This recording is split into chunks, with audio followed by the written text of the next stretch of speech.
መጽሐፍ ቅዱስ ወንድ የሴት ራስ ነው አላለም። ባል መሪ ነው ማለት አቅጣጫ ይሰጣል ማለት አይደለም። ጤናማ ቤተሰብ በሌለበት ጤናማ ማህበረሰብ መጠበቅ አንችልም። የክርስቲያን ትዳር ውል ነው ቃል ኪዳን ነው? አይ እኔ እወድሻለሁ አንቺ ራሱኝኝ ማለት አይችልም። ብዙ ጊዜ የምንቸገርበትን ጉዳይ ኢሞሽናል ኢንተለጀንት አለመሆናችን። መምራት ማለት ማገልገል ማለት ነው። የተጣላ ነው እርስ በርስ ሳይሆን ከፕሪንሲፕሎቹ ጋር የተጣላ ነው። አመራርን እንዴት ነው የሚያየው መጽሐፍ ቅዱስ? መገዛትን የሚለውን ስናየው ትንሽ ጠንከር ያለ የጭቆና አይነት ቶን ያለበት ይመስላል። በክርስቶስና በቤተክርስቲያን መካከል ያለውን ሪሌሽንሺፕ ሲያስቀምጠው የሁለቱንም ሰባዊነትን ያጠፋው። ትዳር እንደማንኛውም ተቋም ራሱን የቻለ ተቋም ነው። ሚስት ከባል የተሻለ መንፈሳዊ ብስለት የእውቀትና ልምድ ብልጫ ካላት መንፈሳዊ አቅጣጫውን እሷ እንድትመራ መጽሐፍ ቅዱስ ይፈቅዳል። የሁሉ አገልጋይ ስትሆን የሁሉ መሪ ትሆናለህ። አኔቲካል በሆነ መልኩ ፕሮስፔር የማድረግን ነገር እናስቀድማለን። በቤተክርስቲያን ውስጥ በማንኛውም መልኩ ሊደርሺፕ ከኤቲክስ ነው የሚጀምረው። በቃ የምፈልገውን ነገር አላገኘውም እስካገኘው ድረስ ነበር የገባውበት አሁን ግን አቆመዋለሁ የምትለው ነገር አይደለም። አሁን ራሱ ሜሬጅ ክቡር ይሁን ሳይሆን ክቡር ነው። ሚስቶች እኮ የማይገባውን ነገር ነው እየሰጠ ያለው። ይሄ ደግሞ ጥሩ አይመስለኝም ማለት። የፍቺው ቁጥር አሁን የሚያስደነግጥ ሆኖ ይታያልና ያ የፍቺ ቁጥር ደግሞ ቤተክርስቲያኖችም አካባቢ ተጽዕኖውን መመልከት ይቻላል። እኔ መሪ ነኝ እንደፈለኩ አደርጋለሁ ማለት አይችልም። ወዶ ይገዛል፣ ሳይወድም የሚገዛ አለ። ትልቁ ጥያቄ በሁሉም ቤተክርስቲያን ውስጥ ይሄ ነገር አለ። በሚስትም በኩል ብዙ ጫጫታ ይነሳል፣ በባልም በኩል ብዙ ጫጫታ ይነሳል። እንዴት ነው ፍቅር፣ ሰላም፣ አንድነት እንዲሰፍን ባል አርአያ ሆኖ መምራት ያለበት? የምትመረጥ ብትሆን ኖር የማትመች ረዳት ነበር ብትሆን። መጣላታቸው ወደ ፍቺ የሚያደርስ ነው ብዬ አላስብም። ህይወት እንዳለ ነው የሚያሳየው። በትዳር ውስጥ ሚስቶች ሳያውቁት የሚደረግ ነገር በክርስቲያን ትዳር ውስጥ መኖር የለበት። በጣም የሚጠቅም አይዲያ ይዘህ መተህ ራሱ ኖ ልትባል ትችላለህ። ልጆች ላይቀበሉ ይችላሉ፣ ሚስት ላትቀበለው ትችላለች። የልጆቻቸው የመንፈሳዊ ጉዳይ ግድ ብሏቸው የሚከታተሉት ከባሎች ይልቅ በተግባር ስናይ ሚስቶች ናቸው። የክርስቲያን ትዳር ትልቁ መለያው መሆን አለበት ብዬ ማስበው እግዚአብሔርን ማክበር ነው። በየቤቱ በዝግ በሮች ጀርባ ትልቅ ጦርነትና ውጥረት እየተካሄደበት ያለ ርዕሰ ጉዳይ ነው ትዳር። ትዳር በሰው ልጅ ታሪክ ውስጥ ጥንታዊና መለኮታዊ መዋቅር ነው።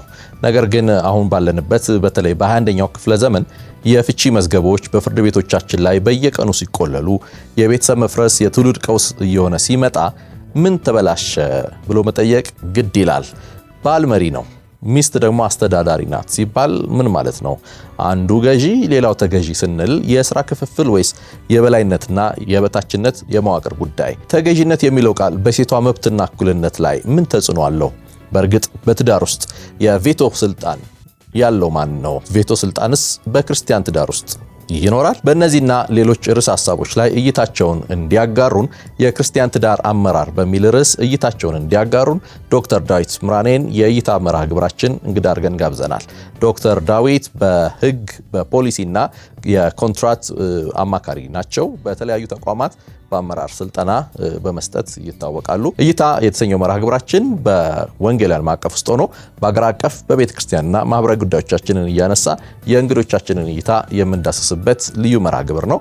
ዘወትር ማክሰኞ ምሽት በኢትዮጵያ ሰዓት አቆጣጠር ምሽቱ 2 ሰዓት ላይ በኤክሌሲያ ሚዲያ ብቻ ይተላለፋል። አብራችሁን ቆዩ።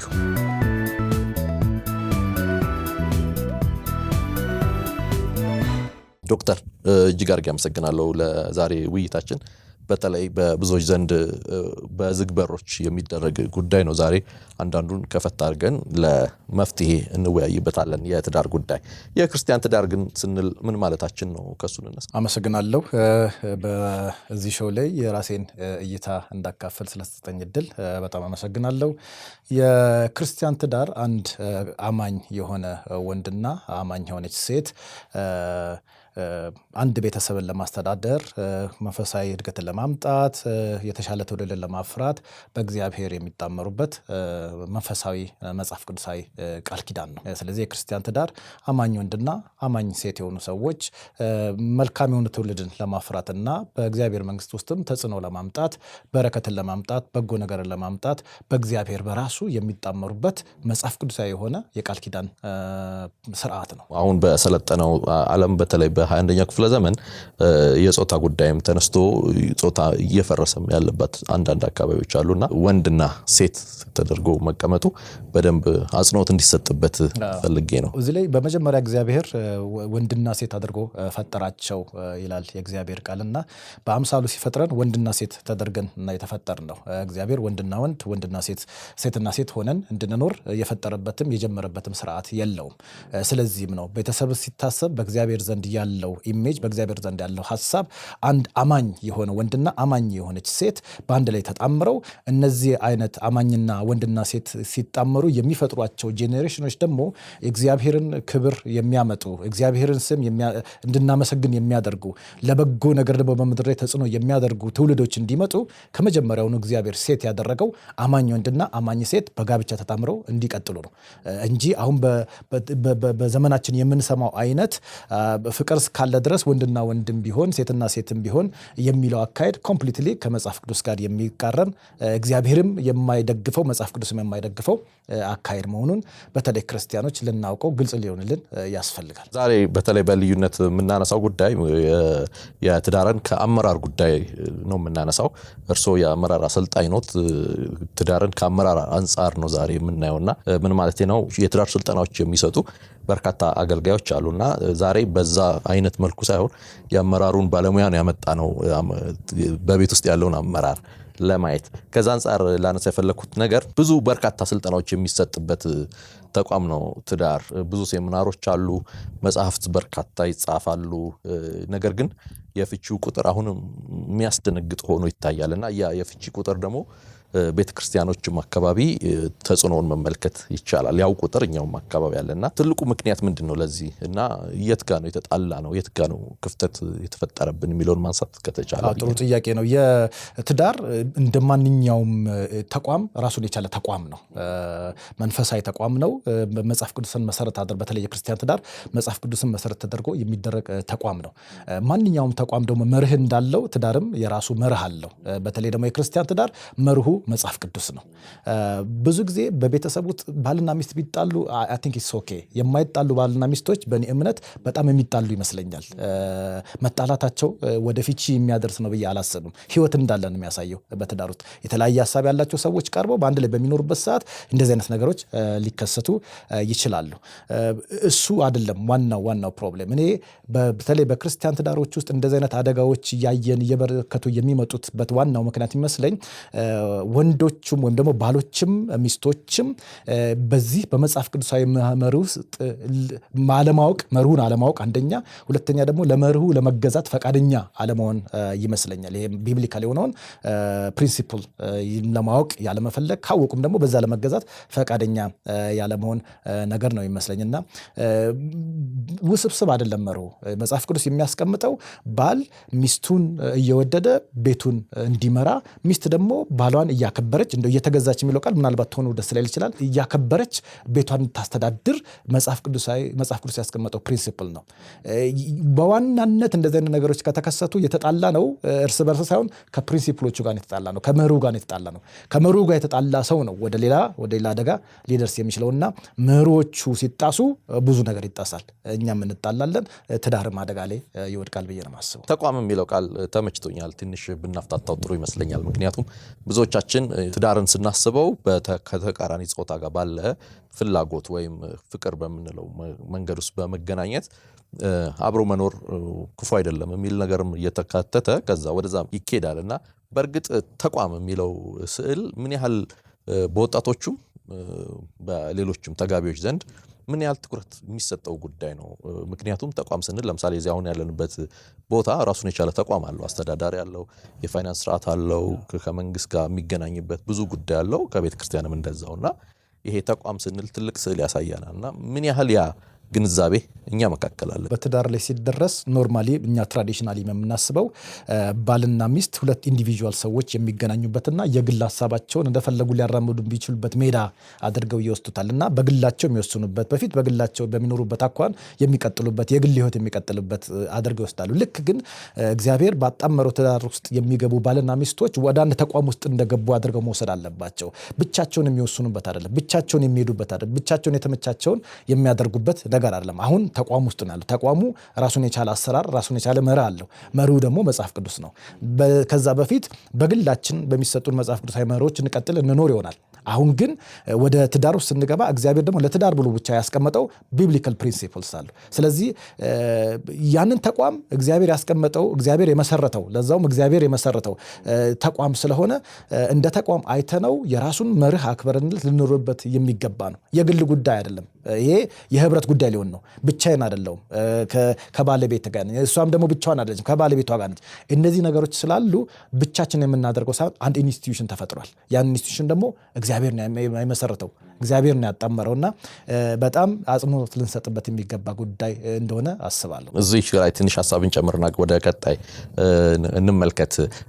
ተቋም የሚለው ቃል ላይ ለመቆየት ፈልጌ ነው። ምክንያቱም ምንድነው ለምሳሌ አንድ ተቋም ቅድም ምሳሌ እንዳረኩት እዚህ ያለው ተቋም ለምሳሌ ፍቃድ አለው፣ ላይሰንስ ያወጣል። ከዛ ከመንግስት ጋር ግንኙነት ይኖረዋል። አሁን ይሄ ተቋም መንግስት ይመለከተዋል። ከዛ ከቤተ ክርስቲያን ጋር ግንኙነት ያለው ቤተ ክርስቲያን ይመለከተዋል።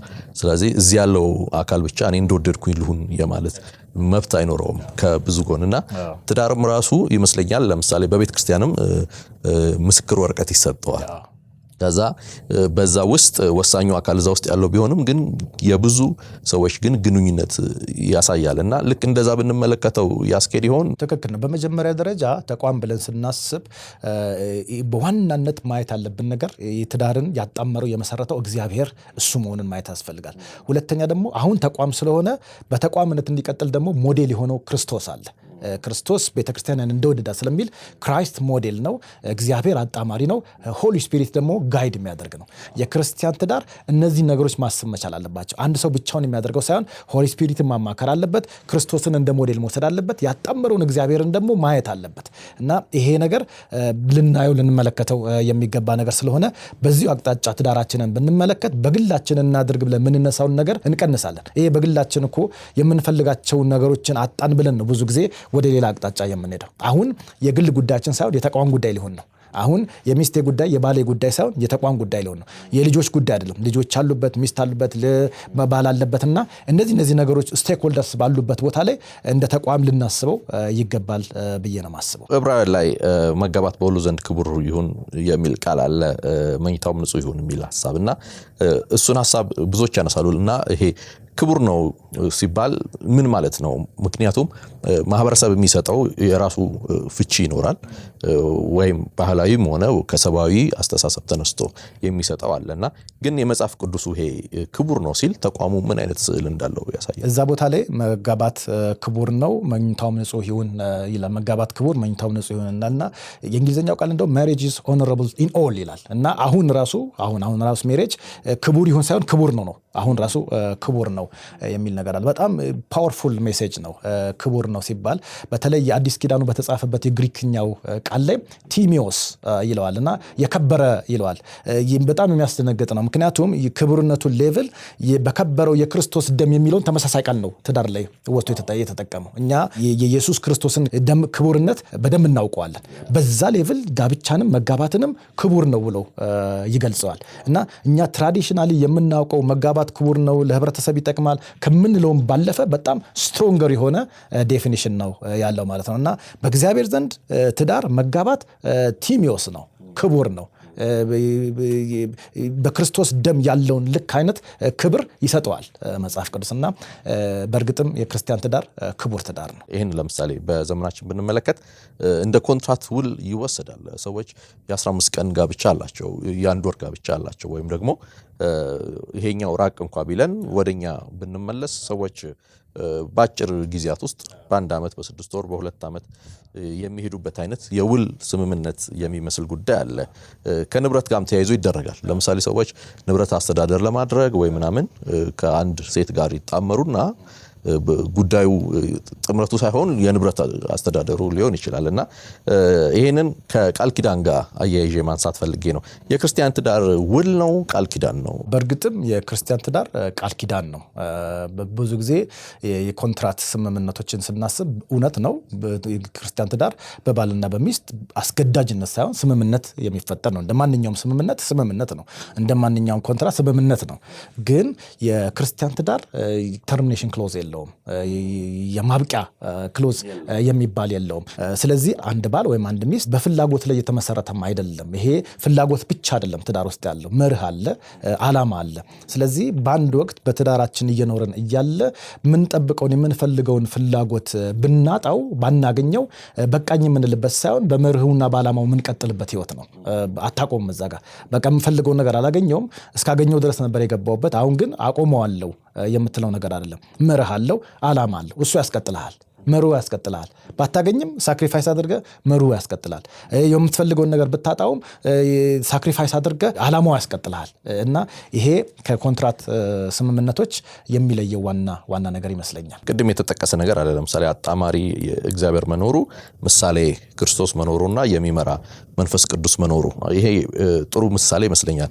በተለይ ክፍተቶች ቢፈጠሩ ወይ ቅድም እንደተባለው ምንፈልገው ነገር እንኳን ባይሆን ወስነን መጓዝ እንድንችል እነዚህ ነገሮች ማንሳት ፈልጌ ነው። እግዚአብሔር ያጣመራቸው መሆኑን ባለትዳሮች በተግባራዊ ህይወታቸው እንዴት ማረጋገጥ ይችላሉ? አንደኛ ክርስቲያን ተጋቢዎች ሁል ጊዜ በጌታ የሆኑ እስከሆኑ ድረስ የእግዚአብሔር ቃል ሲናገር መክብብ ላይ ይመስለኛል በሶስት የተገመደ ገመድ ፈጥኖ አይበጠስም ይላል። እና ሁለቱ ብቻቸውን አይደለም መጀመሪያ የሚገመዱት፣ ሁል ጊዜ እግዚአብሔር አለ። ቃሉም ደግሞ እግዚአብሔር ያጣመረውን ሰው አይለየው ይላል።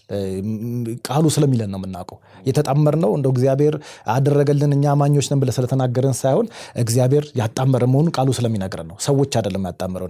ቤተክርስቲያን ፕሮሰስ ልታደርግ ይችላል፣ ፋሲሊቴት ልታደርግ ይችላል። ዋና አጣማሪው ግን ቤተክርስቲያን በሌለችበት፣ የሽማግሌዎች በሌሉበት፣ ማንም በሌለበት እግዚአብሔር ግን ሁሌ አለ። ያጣመረን እግዚአብሔር ሁሌ አለ። ስለዚህ የኛ ፋውንዴሽን፣ የክርስቲያን ትዳር ፋውንዴሽኑ መሰረቱ ያጣመረው እግዚአብሔር ነው።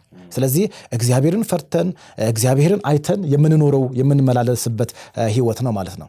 ከዛ በተጨማሪ ሞዴላችን ደግሞ ክርስቶስ ነው። ክርስቶስ ቤተክርስቲያን እንደወደዳት እንደዚህ ይውደዳት ይላል የእግዚአብሔር ቃልና ሌላ አይደለም የምንከተለው። አንዳንድ ጊዜ በትዳራቸው የደከሙ የተፋቱ ሰዎችን በትልልቅ መድረኮች ላይ ተናቸው እንደ ሞዴል እንወስዳቸውና እከሌ እንደዚህ አይደለም እከሌ እንደዚህ አይደለም እንለዋለን። እነሱ አይደለም ሞዴሎቻችን። እንኳን ለክርስቲያን ለትዳር ህይወታችን አይደለም ለክርስትና ህይወታችን እኮ ሞዴላችን ራሱ ክርስቶስ ነው። ክርስቶስን መምሰል ያለብን።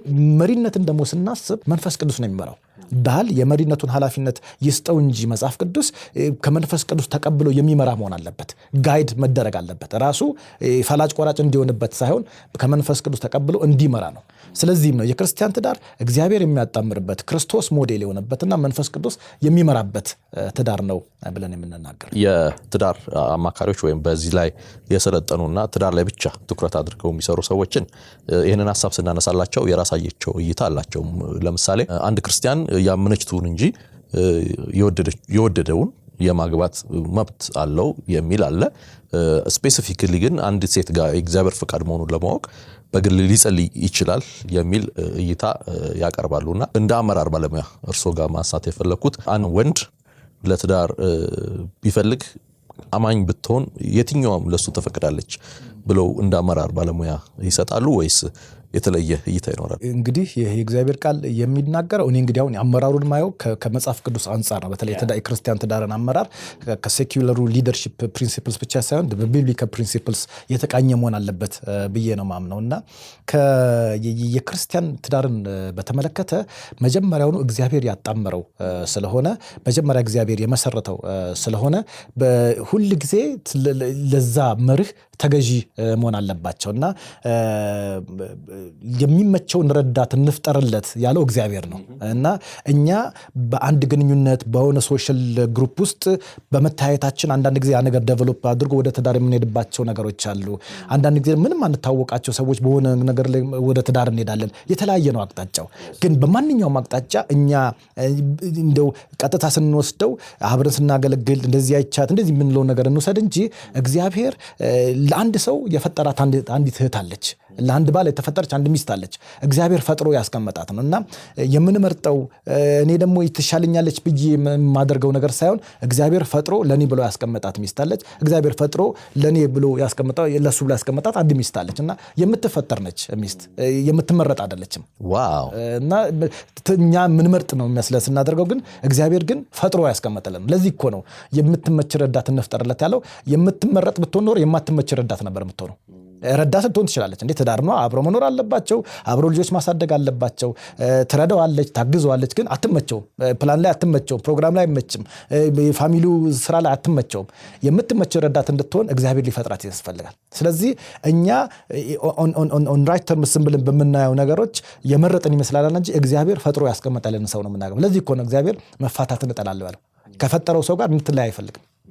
እና የምትፈጠር ነች የምትለውን ነገር በጣም ልናሰምርበት የሚገባ ነገር ይመስለኛል። ይህንን ወጣቶች የተከታተሉም ቢሆን በዘመናዊ ቋንቋ እነሱ ጠበሳ ወይም የሚሉት ቋንቋዎች አሏቸው ለትዳር የሚፈልጉትን ሰው የሚፈልጉበት መንገድ። ስለዚህ ምን ምክር አለ ማለት ነው እንግዲህ መምረጥ ሳይሆን የተፈጠረች አለች ከተባለ አንድ የሆነ መለኮታዊ ነገር እዚህ ጋር ሊኖር ይገባል የሚል ስዕል ያለው ይመስለኛል። እውነት ነው እንደተባለው ወጣቶቹም በጠበሳውን በምኑም ቢሄዱበት ኖርማሊ እነሱ በማያስቡት መልኩ ሰማይ ያቀናጀው ኦርኬስትሬት ያደረገው ነገር አለ። የተፈጠረችዋን ነገር እንዲጠብሱ እያመቻቸላቸው ነው ብዬ ነው የምወስደውና እውነትም ወደ ትዳር ከሄደና ልጆች ከፈሩ ለቤተ ክርስቲያንም ለምድርም የሚሆን ነገር የሚመጣ ነገር ሲፈጠር እግዚአብሔር የፈጠረው እግዚአብሔር ያዘጋጀው ነገር ስለሆነ ነው ብለን መውሰድ አለብን። የኛ አክቲቪቲ ብቻ አይደለም። በእርግጥ እኛም መሄድ ያለብን ነገር አለ፣ ግን እግዚአብሔር የፈጠረው ነገር ላይ ነው እኛ የምንሄደው። ያልተፈጠረ ነገር ላይ ብንሄድ እንደክማለን። ብዙ ጊዜ ያልተፈጠረ ነገር ላይ ስለሚሄዱ ይመስለኛል አንዳንድ ሰዎች ሄደው ሳይሳካ የሚቀረው። ካልተፈጠረልን ነገር ጋር ብዙ አያዘልቅም እና ወጣቶችም እግዚአብሔር ለነሱ የፈጠረላቸው ሰው ስላለ የተፈጠረላቸውን አይደንቲፋይ እንዲያደርጉ ቢጸልዩ። መጸለይ ክፋት የለውም። አይደንቲፋይ ለማድረግ መጸለይ ያስፈልጋል። ከዛ ውጭ ግን ከጸለዩ በኋላ ግን በሚኖራቸው መስተጋብር ውስጥ የትኛዋ ነች የሚለውን ነገር ለማየት አይናቸውን ከፍተው ቢንቀሳቀሱ በጣም ኢምፖርታንት ነገር ነው። ግን ያልተፈጠረ ነገር ወደ እነሱ እንዳይመጣ መጠንቀቅ መቻል አለባቸው። አንድ ጊዜ አንድ ሰው እንዲህ ትንሽ ፈጋግ ብለን እንሂድ ብዬ ነው ተማሪዎች በነበርን ሰዓት ላይ ነውና ለትዳር እንዲህ ስንጫወት ጸልይ የሚል ሐሳብ ሰጠነውና እንደኛ ጨፍነን ስንጸልይ ብዙ ስንት አለፈን ያለው አስተዋውሳለሁ። ስለዚህ ከመጸለይ በኋላ ደግሞ አይን መግለጥ ያስፈልጋል የሚለው ኢምፖርታንት ነው። ወደ ትዳር አመራር በደንብ ከመግባታችን በፊት ግን ራሱ ግን ይሄ አመራር የምንለው ወይም መሪነት የምንለውን መጽሐፍ ቅዱሳዊ ስዕሉን ማየት አስፈላጊ ነው ብዬ አስባለሁ ወደ ውስጥ ከመግባታችን በፊትና አመራርን እንዴት ነው የሚያየው መጽሐፍ ቅዱስ? እሱን አንሳ። የክርስቲያን ትዳርን አመራር ከማየታችን በፊት ልክ ነው አመራርን መጽሐፍ ቅዱስ የሚያይበት የተለየ አታየት አለውና ስናነሳው ነበር ከዚህ በፊትምና የሰርቫንት ሊደርሺፕን ጉዳይ በተመለከተ ስናነሳ ነበር። አመራር በመጽሐፍ ቅዱስ እይታ ማገልገል ነው። መምራት ማለት ማገልገል ማለት ነው።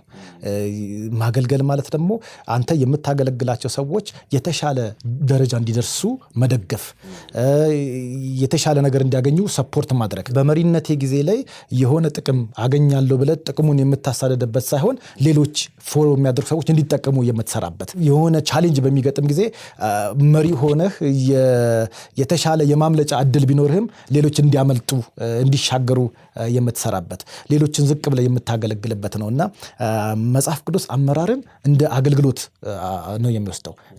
ከእናንተ ማንም ሰው ፊተኛ ሊሆን የሚወድ የሁሉ አገልጋይ ይሁን ይላል ቃሉ ሲናገርና የሁሉ አገልጋይ ስትሆን የሁሉ መሪ ትሆናለህ። በእኛ ትራዲሽናሊ በምንወስደው ቋንቋ ግን መሪ ስትሆን የበላይ ፊተኛ ቀዳሚ የምትሆንበት ትርጉም ነው የሚሰጠው። መጽሐፍ ቅዱስ ግን እንድናገለግል ነው።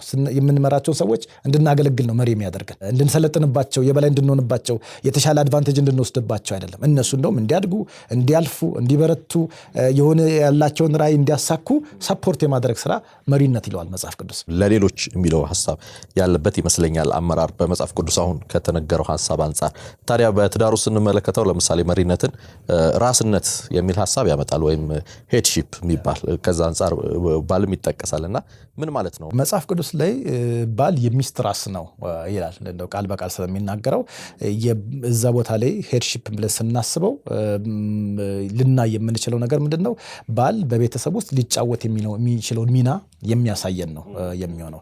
በኖርማሉ የአመራር ስርዓት ግን በተለይ ደግሞ በኤቲካል ሊደርሺፕ ስኮላርስ ሄድሺፕ ማለት አንድ ሰው ያለ ተከታዮቹ ፈቃድና ያለ ተከታዮቹ ጥቅም ራሱን በላዩ ላይ ሲጭን ነው ሄድሺፕ ሲሆን። ሊደርሺፕ እና ሄድሺፕ በጣም የተለያዩ ነገሮች ናቸው። ይከን ቢ ሊደር በት ካኖት ቢ ሄድ። ስለዚህ አሁን ለምሳሌ ብዙ ሰዎች በተለይ በሴኩላር ሊደርሺፕ ላይ ሂትለርን ይገልጹታል። ሂትለር he was head of ጀርመኒ የጀርመን ሊደር ነው ብለው አስቱትም የጀርመን መሪ ነው ሳይሆን የጀርመን ሄድ ነው እና he was head የተወሰኑ ግሩፖችን ማስገዛት በሱ አመራር በሱ አመለካከት ውስጥ የማስቀመጥ የማቆየት ፖዚቲቭ ላለ ነገር እነሱን የማስነሳት የመጠቀም አቅም የነበረው ሰው ስለነበር he was the head of ጀርመን የሚባል ገቨርንመንት ጀርመን የሚባል ተቋም ሄድ ነው።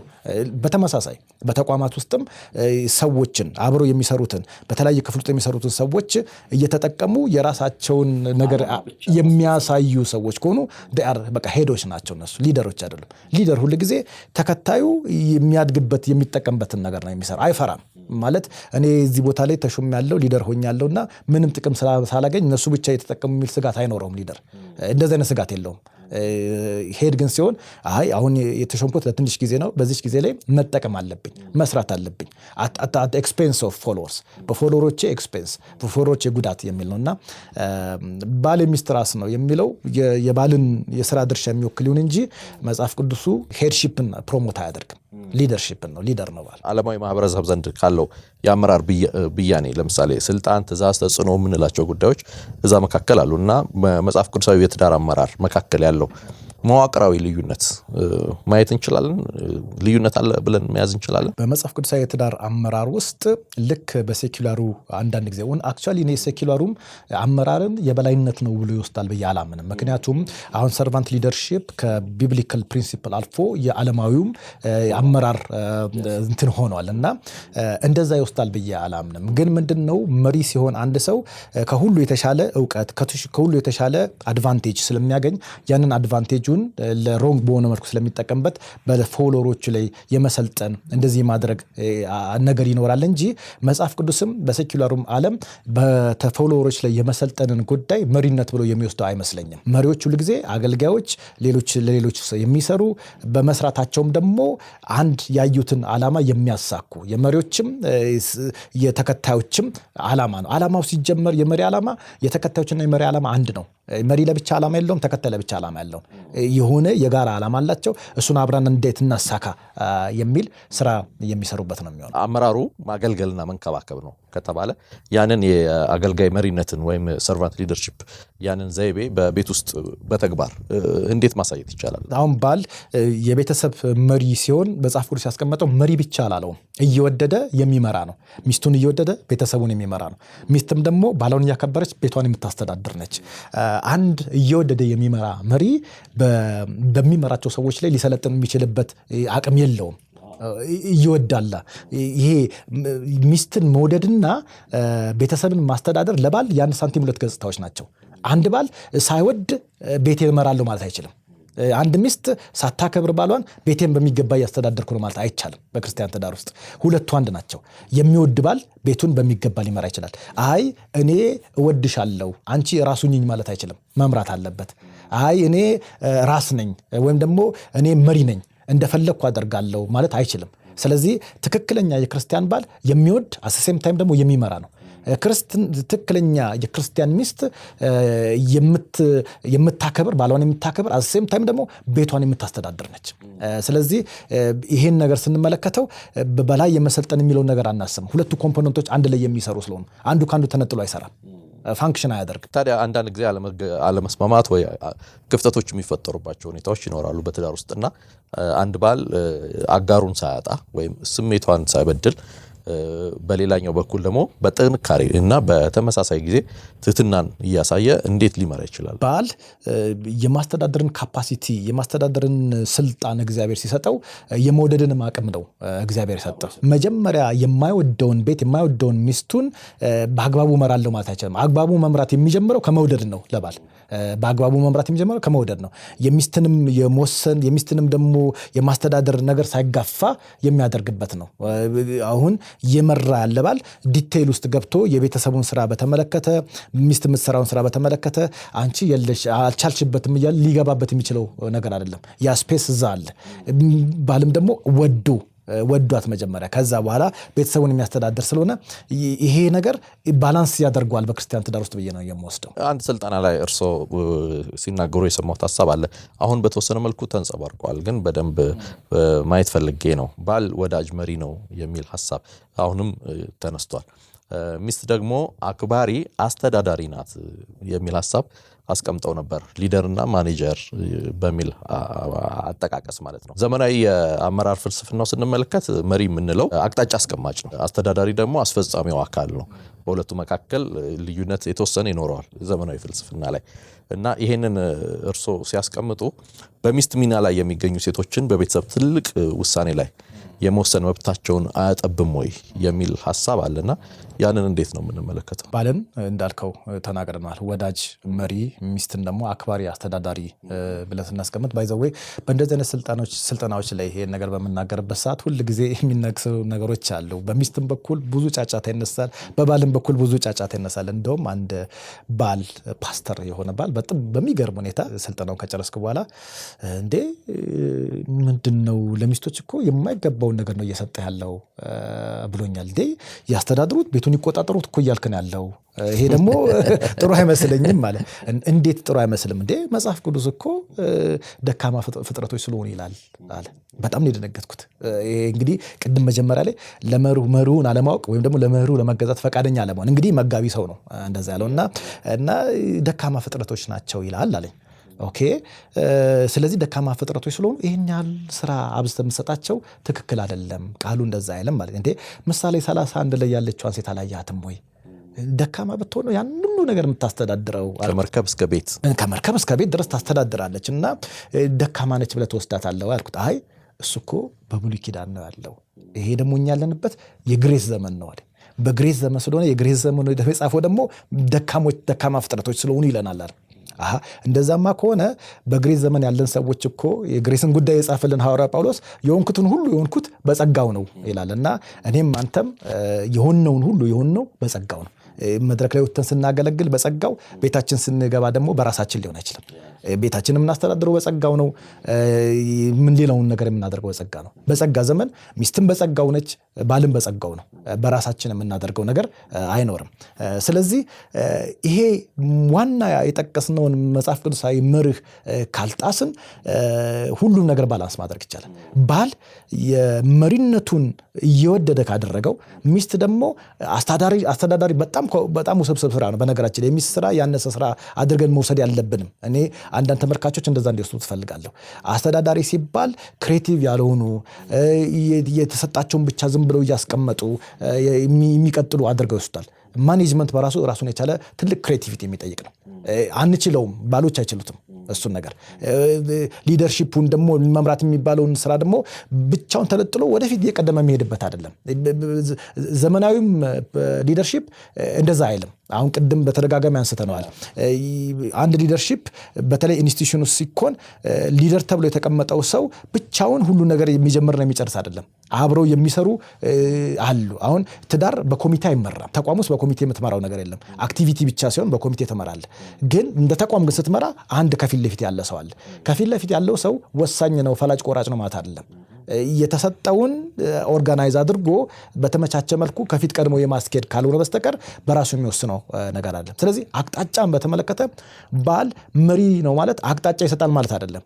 የቤተሰብ አባል ተመካክረውበት፣ ሚስትም የደረሱ ልጆችም ተመካክረውበት የወሰኑትን ውሳኔ በቀዳሚነት ያስጀምረዋል፣ ከፊት ይሄዳል ማለት ነው። ይሄ ደግሞ አፈጣጠራችንም ነው። ብዙ ጊዜ አንድ ነገር ላይ ፎከስ የምናደርግበት አፈጣጠር አለን ወንዶች። ያን ፎከስ አድርገን ማስኬድ እንችላለን። ሚስቶች ደግሞ መልቲታስክ ናቸው እና ብዙን ነገር በአንዴ ስለሚያስኬዱበት በአንድ ነገር ላይ ፎከስ አያደርጉም። ይሄ የተሰጠንን ፎከስ የማድረግ አቅም እንድንጠቀምበት ነው መሪውን ነው እንጂ በአፈጣጠራችን የተለየን የተሻለን ሆነን አይደለም። እና የሚስትን የዲሲሽን ስፔስ አያጠበውም፣ የውሳኔ አሰጣጥን አያጠበውም። ሚስት እዛው በማስተዳደር እና በማክበር ከቀጠለች፣ ባልም ደግሞ በመምራትና በመውደድ ከቀጠለ ሁለቱም ኢኳል የሆነ ዲሲሽን ስፔስ ነው የሚኖራቸው። አንዳንድ ሰዎች ያነሳሉ፣ ለምሳሌ እኩል ተጋሪ እንዳትሆን፣ ይሄ የአመራር ኮር ሊደርሺፕ ላይ እኩል ተጋሪ እንዳትሆን ያደርጋታል የሚል ሐሳብ ያነሳሉ። ይሄኛውን ሐሳብ በዘመናዊ አስተሳሰብ ውስጥ ከተመለከትክ፣ ለምሳሌ ከሰብአዊነት አንጻር ወይም ደግሞ ከሴቶች እኩልነት ከተለያየ ነገር የሚያነሱ ሰዎች እንችላለን የሚለው አስተሳሰብ ጎልቶ ስለሚመጣ አጠበበብን፣ እንዳናስብ እንዳናደርግ የሚለውን ነገር ያስቀምጣሉና የተወሰነ ሐሳብ እንድትጨምርበት ነው። ይሄ የተሰጠው ኃላፊነት ቅድም እንዳልነው ባል በቃ አሁን መሪ ነኝ የማንንም ነገር አልሰማም ብሎ ለብቻው የሚቀጥልበትን ኃላፊነት መጽሐፍ ቅዱስ አልሰጠውም። እንደ ቤተሰብ ተመካክረው ተነጋግረው የበጀናል የሚሉትን ነገር ላይ ሲደርሱ የተሰጠውን ነገር ግን አንድ ሰው ቀደም ብሎ ማስጀመር አለበት፣ ማስፈጸም መቻል አለበት። ያ ማለት ምንድነው? ሚስት ሳታውቀው የሚያደርገው ነገር አይደለም። ልጆች ሳያውቁት የሚደረግ ነገር አይደለም። የተወያዩበትን ዲስከስ ያደርጉበትን ቀድሞ የመሄድና የመምራት ጉዳይ ነው የሚሆነው እና ይሄ ደግሞ ከተጀመረ በኋላ በመሀልም ኢቫሉዌት እያደረጉ እያስተካከሉ ወደዚህ አቅጣጫ እናደርግ የሚሉትም ደግሞ ተመካክረው ነው የሚያደርጉት። ባል አይ እኔ የገባኝ በዚህ አቅጣጫ ነው ብሎ ዝም ብሎ ተነስቶ የሚሄድበት አይደለም። ሚስትም ደግሞ በቃ እኔ በዚህ መልኩ ነው ማድረግ ያለብኝ ለቤቴ ብላ ብቻዋን የምታደርገው ነገር አይደለም። በምክክር ነው፣ ተቋም ነው። ለዚህ ነው ተቋም ነው ስንል የነበረውና ተመካክረው የሚያደርጉት ነገር ነውና የማናቸውንም የውሳኔ አሰጣጥ እንትን መድረክ አያጠብባቸውም፣ መብታቸውን አያጠብባቸውም። ሁለቱም ባልንም ሚስትም የሚጫወቱትን ሮላቸውን በአግባብ ከያዙት ይህን ነገር አያጠብባቸው የሚል እምነት ነው ያለኝ። ቅድም እርሶ በተወሰነ መልኩ ለማረም ሞክረው ነበረ። ተገዥነት የሚለው ሀሳብ አለ። ለምሳሌ ሚስት ለባሏ ትገዛ የሚለው አለ፣ ባል ውደድ የሚለው ኦፍ ኮርስ እንዳለ ሆኖ ማለት ነውና ይሄ የእኩልነትን ወይም ያቻነት ኢኳሊቲን ይነፍጋል የሚል ሀሳብ አንስተው በተደጋጋሚ ሚዲያዎችም ያንን ያንጸባርቃሉ። በተለይ አሁን ባሉ ሁኔታዎችና ይህ አገላለጽ በትዳር ውስጥ ያለውን የስልጣን ሚዛን ፓወር ኦፍ ባላንስ አጋድለው የአማርኛው መጽሐፍ ቅዱስ ነው ሚስትም ለባሏ ትገዛ የሚለውና ምናልባት ስንተረጉመው መገዛትን የሚለውን ስናየው እኛም ደግሞ ስንሰማው ትንሽ ጠንከር ያለ የጭቆና አይነት ቶን ያለበት ይመስላል እና የእንግሊዝኛው መጽሐፍ ቅዱስ ግን ራሱ የተነገረበት ሐሳብ ሰሚት ታደርግ ነው የሚለው እና አንድ ሰው በነገራችን ላይ ወዶ ይገዛል፣ ሳይወድም የሚገዛ አለ። መጽሐፍ ቅዱስ ግን የሚናገረው ወዶ ስለመገዛት ነው፣ ሰሚሽን ነው። ደስ እያላት ለባሌ ገዛለው፣ ባሌ የሚለውን ነገር አደርጋለሁ ብላ የምታደርግበትን አካይ ስለሆነ ይሄ መጽሐፍ ቅዱስ ያስቀመጠው ሰሚሽን የሚለው ሐሳብ ተጨቋኝነትን አይደግፍም፣ ጭቆናን በቤተሰብ ውስጥ አይደግፍም፣ በየትኛውም በኩል አይደግፍም እና ውሳኔ ማሰጣት ላይ እንደገና ደግሞ በስራቸውም ላይ የተሰጣቸው ኃላፊነት ላይ የፓወር ባላንሱንም የሚያጋድል ነገር አይደለም። እዚህ ቦታ ላይ ባል የበለጠ ፓወር፣ ሚስት ያነሰ ፓወር ያላት አይደለች። ሁለቱም ኢኳል ፓወር ነው ያላቸው። ፓወራቸው የሚመነጨው ባል ወዶ ሲመራ ነው ፓወሩ ያለው። ሚስትም ደግሞ አክብራ ስታስተዳድር ፓወርፉል ነው የምትሆነው። ማታከብር ከሆነ ፓወሯን ታጣለች። ሚስት የማይወድ ከሆነ የፈለገ ጥሩ አመራር ቢኖረው ፓወሩን ያጣል። የባል አቅም ያለው መውደዱና መምራቱ ላይ ነው። የሚስት አቅም ያለው ደግሞ ማክበሯና ማስተዳደሯ ላይ ነውና ፓወር ባላንሳቸው በክርስቲያን ትዳር ውስጥ እኩል ተደርጎ መወሰድ ያለበት ይመስለኛል። ኤፌሶን ላይ ልምጣ። በተለይ ተደጋግሞ ከትዳር ጋር የሚነሳው አንዱ ሐሳብ የኤፌሶን 5:23 ነው። የክርስቶስን ሞዴልነት ያሳያል እዛ ጋር። ይህንን ሐሳብ አንዳንዶች ሲጠቅሱ የክርስቶስ የቤትና የቤተ ክርስቲያን ግንኙነት የአምላክና የፍጡር ግንኙነት ነው የሚል ሐሳብ አለ። ኦፍ ኮርስ እንደዛም ነው። በትዳር ውስጥ ግን ወንድና ሴት እኩል ፍጡራን ናቸው። ታዲያ ባል እንደ ክርስቶስ፣ ሚስት እንደ ቤተ ክርስቲያን አድርጎ መሳል አንዳንዶች በትዳር ውስጥ የሴቷን ሰብአዊነት እኩልነት አያጠፋውም ወይ የሚል ሐሳብ ያንጸባርቃሉና ይሄ እንዴት ይታያል? በክርስቶስና በቤተ ክርስቲያን መካከል ያለውን ሪሌሽንሺፕ ሲያስቀምጠው ሰብአዊነትን አጠፋ ብለን ከወሰድን የሁለቱንም ሰብአዊነትን ያጠፋው ብዬ ነው የማስበው። አንደኛውም ባልን እንደ ክርስቶስ ሲያደርገው፣ አምላክ ሲያደርገው፣ ሚስቶችን ደግሞ ቤተ ክርስቲያን ሲላቸው ሌላ ተቋም አድርጎ ነው የሳላቸውን ያስቀምጣቸው። ግን እሱ ክፍል በዋናነት የሚናገረው ስለ ፐርሰኖቹ ሳይሆን ስለ ሪሌሽንሺፑ ነው የሚናገረው። እዛ ላይ ኮፒ እንድናደርግ የተፈለገው እኔ ክርስቶስ ነኝ ብሎ ባል እንዲናገር ሚስት ደግሞ ቤተክርስቲያን እንድትል ሳይሆን የሪሌሽንሺፕ ሞዴል ነው ኮፒ የምናደርገው። ከዚህ በፊት ቀደም ላይ አንስተነው ነበር። ክራይስት ሞዴላችን ነው ብለን የተናገርነው ፐርሶኖቹን ኮፒ እንድናደርግ አይደለም፣ ሞዴሉን ግን ኮፒ አድርገን እንድንወስደው ነው። ስለዚህ ይሄ አንደኛውን ፍጡር አንደኛው ተፈጣሪ የሚያደርገው ፐርሶኖቹን ውሰዱ የተባለን ከመሰለን ነው። እሱን ውሰዱ አልተባልንም፣ ሞዴሉን ነው ውሰዱ የተባልነው። የሪሌሽንሺፕ ሞዴል ግን ለክርስቲያን ትዳር በጣም አስፈላጊ ነገር ነው። እንደውም እዛ ቦታ ላይ የሚለው ምንድነው? ባል ሚስቱን ክርስቶስ ራሱን መስዋዕት አድርጎ እንደወደዳት የገዛ ስጋውን እንደሚወድ ይውደዳት እያለ ነው የሚቀጥለው። ሲጀምር ደግሞ እርስ በርሳችሁ ለክርስቶስ የተገዛችሁ ነው ብሎ ነው የሚጀምረው። ስለዚህ እኩል ባሎችን አይቶ ሚስትና ባልን አይቶ ይናገርና ነው ከዛ በኋላ ክርስቶስ ቤተክርስቲያን እንደወደዳት ሚስቱን ይውደዳት የሚለው ነገር የሚያነሳው። የሪሌሽንሺፕ ሞዴል ስለሆነ ፐርሶኖቹ ጋር አይደለምና የሁለት አይነት ፍጡራን አድርጎ የሳላበት ቦታ አይደለም። ሴኩላር አመራር ውስጥ ቬቶ የምንለው ጉዳይ አለ። የአንድ ጉዳይ ሲነሳ ከፍተኛው ውሳኔ የመስጠት አቅም ጉዳይና በትዳር ውስጥ የመጨረሻ የቬቶ ስልጣን አለ ብለው ያምናሉ? በነገራችን ላይ የቪቶ ፓወር ያለው በሁለት የግል ወይም ደግሞ ከሁለት በላይ በሆኑ የግል ፍላጎት ባላቸው ተቋማት መካከል የሆነ የራሳቸውን የግል ፍላጎት ማድረግ በማይችሉበት ሁኔታ ውስጥ ሲደርሱ የተሻለ አቅም ያለው ሰው የራሱን የግል ፍላጎት ማስፈጸም የሚችልበት ፓወር ነው። ሁለቱም የግል ኢንተረስት አላቸው። የራሳቸውን የሚያሰባስባቸው አንዱ የአንዱን የግል ኢንተረስት አፌክት እንዳያደርግ ብቻ ነው። ይሄ ትዳር ላይ የግል ኢንተረስት ይባላል፣ የጋራ ኢንተረስት ነው። ሁለተኛ ነገር ደግሞ ይሄ የግል ኢንተረስት በጋራነት እንደው በተስማሚነት የማይመቻችና የማይጸድቅ ከሆነ የተሻለ አቅም ያለው ፓርቲ የግል ጥቅሙን እንዲያስከብር የተሻለ ስልጣን የተሻለ አቅም አለው። ከቪቶ ፓወር በስተጀርባ ያለው ትልቅ የኢኮኖሚክ ፓወር ነው። ከቪቶ ፓወር ጀርባ ያለው ትልቅ የፋይናንስ ፓወር አለ። ስለዚህ ያ አቅም ስለሆነ ተቀባዩም ሰሚት ያደርጋል። ምክንያቱም አልስማማም አይችልም። በክርስቲያን ትዳር ውስጥ ቪቶ ፓወር የሚባል ነገር የለም። ከቪቶ ፓወር ይልቅ እንደውም ኮንሰንሰስ ፓወር ነው ያለው። ባልና ሚስት ተነጋግረው ተስማምተው የሚወስኑበት ትልቅ ፓወር ነው እግዚአብሔር የሰጣቸው። ያንን ፓወር ነው መጠቀም ያለባቸው። አንድ ባል ፍቅርና ሰሚሽን ባለበት ትዳር ውስጥ እየወደድክ ወይም ደግሞ እያከበርክ የሌላውን ሰው ድምፅ በድምፅ አትሽረው፣ ትሸነፍለታለህ እንጂ። ፍቅር ሰሚሽን ካለ የሌላውን ሰው ድምፅ፣ የምትወደውን ሰው ድምፅ፣ የምታከብረውን ሰው ድምፅ በራስ ድምፅ አትሽረው። ቪቶ ፓወር ማለት ድምፅን በድምፅ የመሻር መብት ነው።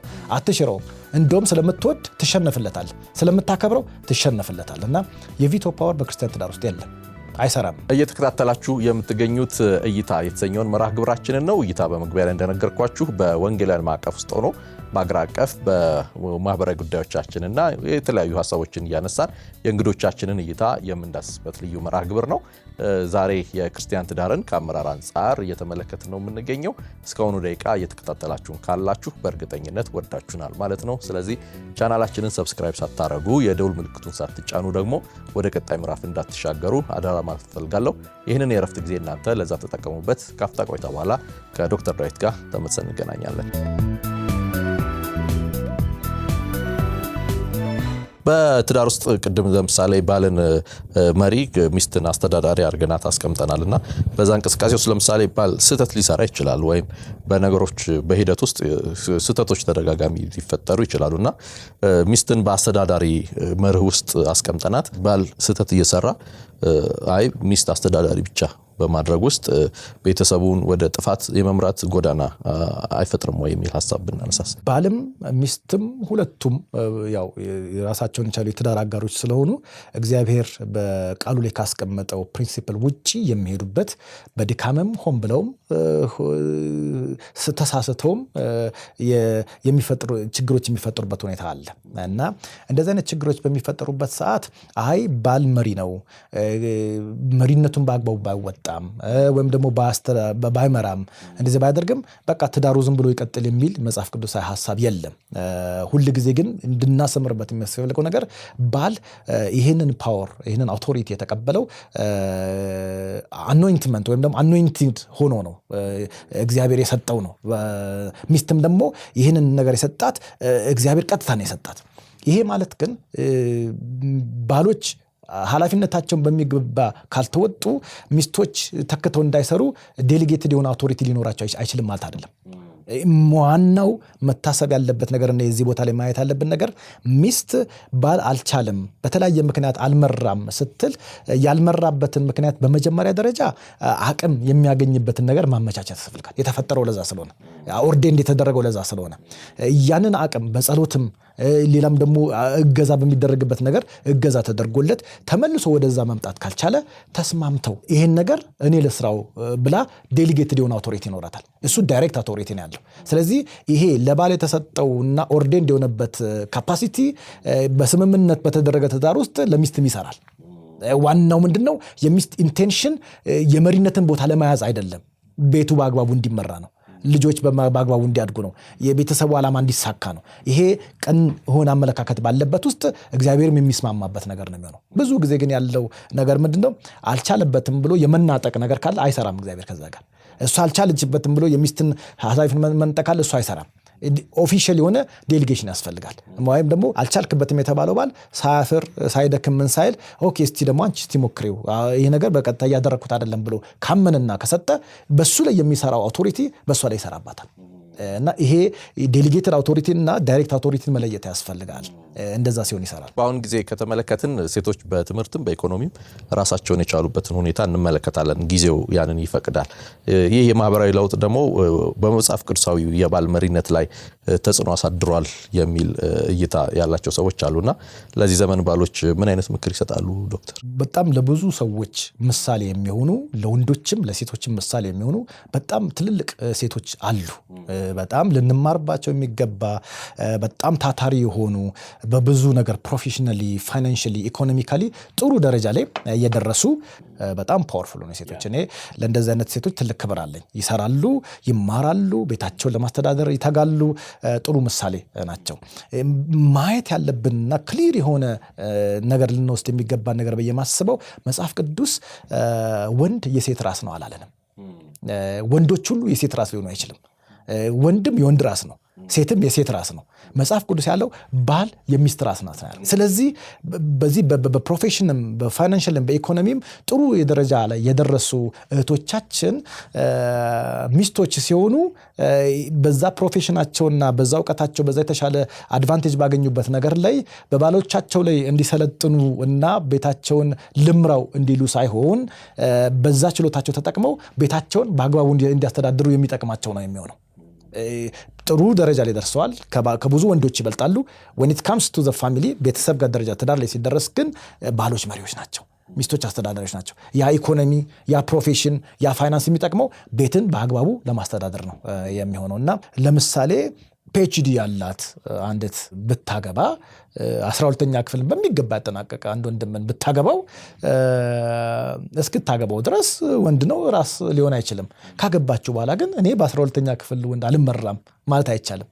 ይሄ ኦርዴንድ የሚሆንበት ካፓሲቲ በባልነቱ የሚሰጠው ነው። በትምህርቱ አይደለም የሚሰጠው፣ በችሎታው አይደለም የሚሰጠው። በነገራችን ላይ ይሄ መጽሐፍ ቅዱሳዊ መርህ በችሎታ በሎኬሽን በምን የሚለይ አይደለም። አንድ ነው መርሁ፣ መጽሐፍ ቅዱስ የተቀመጠው መርህና ለዛ መርህ መገዛት በጣም ኢምፖርታንት ነው ብዬ ነው የማስበው። የኢኮኖሚ ነገር ሲነሳ አሁን የመጣልኝ ሀሳብ ነው። እሱ ነው አይተነው ወደ ቀጣዩ ሀሳብ እንሂድ። ለምሳሌ አንዳንድ ባሎች በስራ ትጉም ቢሆኑ ኢኮኖሚውን ቢያስተዳድሩ ነገር ግን ለምሳሌ የገንዘብ ጉዳይ ምናምን ሚስቶቻቸው ጋር ቢቀመጥ ሰጀስት እንደ ምክር ያመጣሉ እና እሷ ጋር ቢሆን የሚል ሀሳብ ይሰጣሉ። አንዳንድ ባለትዳሮች ደግሞ በጣምራ አድርገው እኩል ያንን የሚያንቀሳቅሱበት ሁኔታ ይፈጠራል።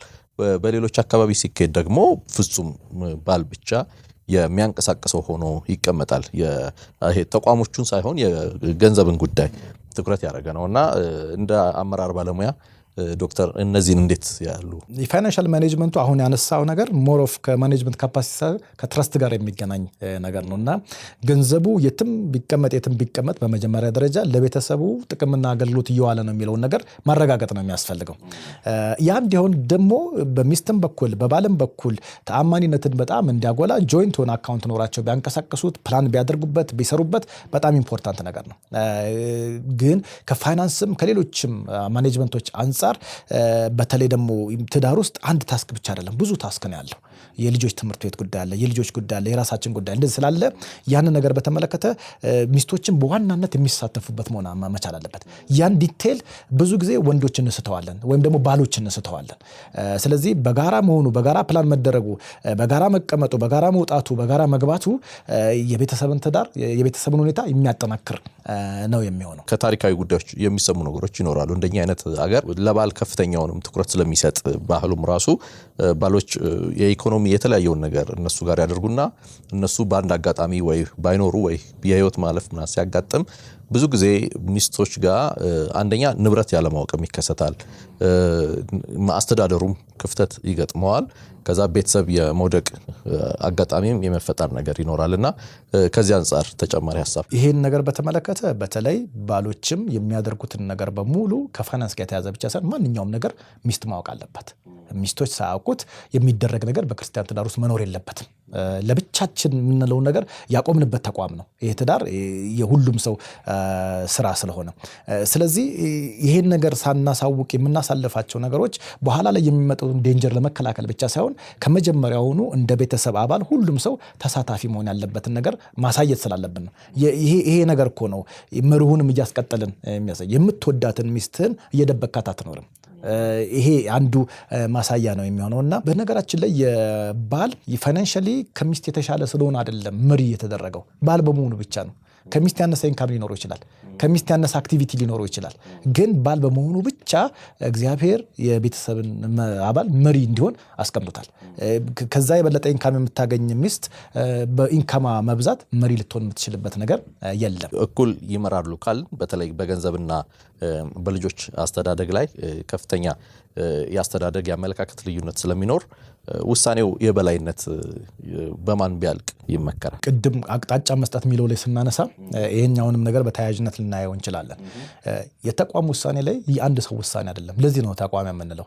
መሪ ሊሆን ይችላል፣ ግን ደግሞ ተቋም ውስጥ ብዙ ስቴክሆልደርስ አሉ፣ ብዙ ሰራተኞች አሉ፣ ብዙ ፓርቲዎች አሉ።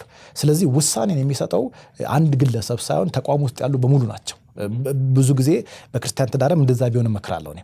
ሰዎች ቢመካከሩ፣ ባልና ሚስት ቢመካከሩ፣ ልጆች ደግሞ የደረሱ ከሆኑና አይዲያ ለመስጠት የሚችሉበት ብቃት ላይ ከደረሱ ቢመካከሩ፣ ይሄ ውሳኔዎች በምክክር የሚደረጉ ናቸው በክርስቲያን ትዳር ውስጥ እና የማንም የግል ጉዳይ አይደለም። ይሄ የቤቱ ጉዳይ ነውና ውሳኔን መስጠት ያስፈልግ። የተሻለ አይዲያ ያለው ከሆነ ሌላኛው ፓርቲ አምኖበት ይሄማ ለቤተሰብ ይጠቅማል፣ ለኛ ይጠቅመናል ብሎ አምነውበት የሚወስኑት ጉዳይ መሆን አለበት። እዚህ ጋር አንድ ሀሳብ እናንሳ። በተለይ ሚስት በትዳር ውስጥ ያላትን የአመራር የማማከር የባለቤትነት ድርሻ ሳታጣ ይሄ ኢንፍሉዌንስ እና ሊደርሺፕ ሳታጣ ለባሏ መሪነት የምትገዛበት ወይ ሰሚሽን ጤናማ ክርስቲያናዊ መንገድ ምንድነው? መስመሩ የቱ ጋር ነው? ጤናማ የክርስቲያን ትዳር አመራር እኔ አሁን በተደጋጋሚ የማነሳው በሌላም ቦታ የማነሳው በእግዚአብሔር ቃል ውስጥ የተቀመጠውን መርህ ከማወቅና ለመርሁ ከመገዛት ነው የሚጀምረው ጤናማ ክርስቲያን አመራር የሚሆነውና የሚስት እግዚአብሔር የሰጣትን የማክበርና የማስተዳደር ስራ በዓለም ደግሞ እግዚአብሔር የሰጠውን የመምራትና የመውደድ ስራ በአግባቡ የሚወጡ ከሆነ የክርስቲያን ትዳር ጤናማ ትዳር ይሆናል። ሁለተኛ ነገር ደግሞ የኢንቮልቭመንታቸው በትዳራቸው ውስጥ ያለውን ኢንቮልቭመንትና ውሳኔ ሰጭነት ስራዎቻቸው በተመለከተ አያጓድልባቸውም።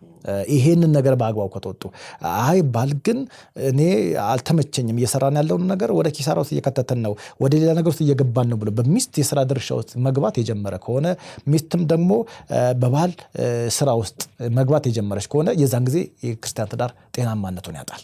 ስለዚህ ጤናማነቱ መለኪያው ይሄ የተቀመጠውን የመጽሐፍ ቅዱስ መርህ በአግባቡ የማወቅና የመከተል ጉዳይ ላይ ነው ብዬ ነው የማስበው። በትዳር አመራር ውስጥ ትልቅ ቀውስ የሚፈጠረው ቅድም እርሶም በተወሰነ መልኩ ለመንካት እንደሞከሩት ባል መንፈሳዊ ህይወቱ ልጅነት ወይም ደግሞ ያልበሰለ የመሆን ጉዳይ ሲገጥመው ይሆናል። ከዚህ አንጻር መሪ የመሆን ፍላጎቱን ወይም ብቃቱን ሲያጣ ለዚህ አይነቱ መዋቅራዊ ቀውስ ምን አይነት ተግባራዊ መፍትሄ ማምጣት እንችላለን? አሁን እንግዲህ በመንፈሳዊ ልጅነት ጉዳይ ላይ ሚስትም ባልም ሊያጋጥማቸው የሚችል አንድ ትልቅ ተግዳሮት ነው እና ከዚህ በፊትም ደግሞ ባል ቢታመም ቢሰደድ በተለያየ መልኩ ባይችል ብለናል። እነዚህ በሙሉ በክርስቲያን ትዳር ውስጥ ሊገጥሙ የሚችሉ ተግዳሮቶች ናቸው እና ግን ምንድነው የእግዚአብሔር ለባል የሰጠውን የስራ ድርሻ ከማክበር የተጀመረ ስራ ሁልጊዜ ጤናማ ሁልጊዜ ውጤታማ ያደርጋል። ለቤተሰብም ጥሩ ውጤት ሊያመጣ ይችላል እና ሚስት ባል አልቻለም ልጅ ሆነ እኮ ምንም እድገት የለውም ብላ እኔ ልምራው ከማለቷ በፊት ወይም ደግሞ ባል ታሟል እኔ መምራት እየቻለ አይደለም ብላ እኔ ልምራው ከማለቷ በፊት የታመመው ባሌ ይታከም፣ ይሄ የአክብሮት ምልክት ነው።